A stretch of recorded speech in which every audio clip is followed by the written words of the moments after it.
Hello，大家好，朱春豪。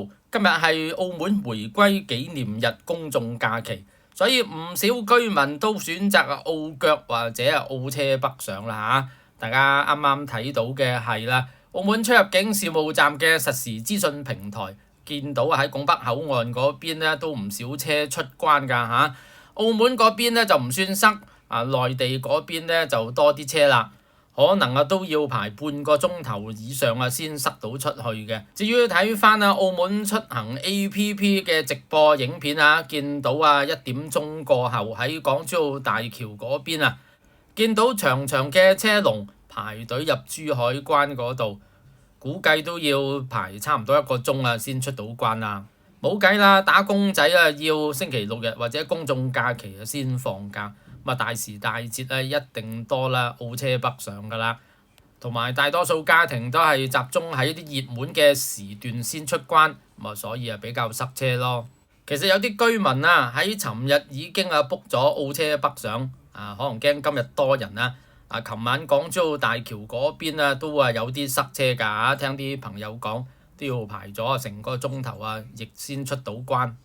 入珠海零舍塞車，咁點解啦？因為大時大節，亦有好多架嗰啲港車北上啊嘛。相反，如果你逆流而上，即係過香港玩或者去香港搭飛機外遊嘅話咧，今日行港珠澳大橋就非常之輕鬆一啲都唔塞車梗係啦，啲車都係趕住入珠海嗰邊到假期結束嘅下晝或者傍晚咁就會多車返香港啦。今日係回歸日，喺酒會上面有記者就問到特首岑浩輝話澳車北上同粵車南下短期內係咪有新消息例如澳車北上會唔會加額呢？岑浩輝就回應就話澳車北上政策喺23年實施以嚟受歡迎程度超出預期，特別係疫情後澳車北上需求旺盛啦。港珠澳大橋整體交通流量增長強勁。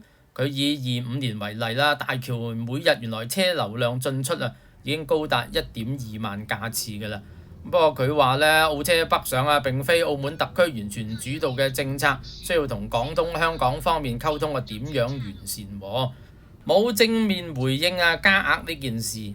至於港珠澳口岸咁多車經常塞車，會唔會分流啲車去第二個口岸嗰度過關特首亦話增設新通關通道並非易事需要經過3地協調避免車流互相擠壓影響通行等等啦。睇嚟澳車北上加額應該都係暫時冇消息住㗎啦。希望粵車南下或者橫琴單排車出橫琴短期內有消息啦。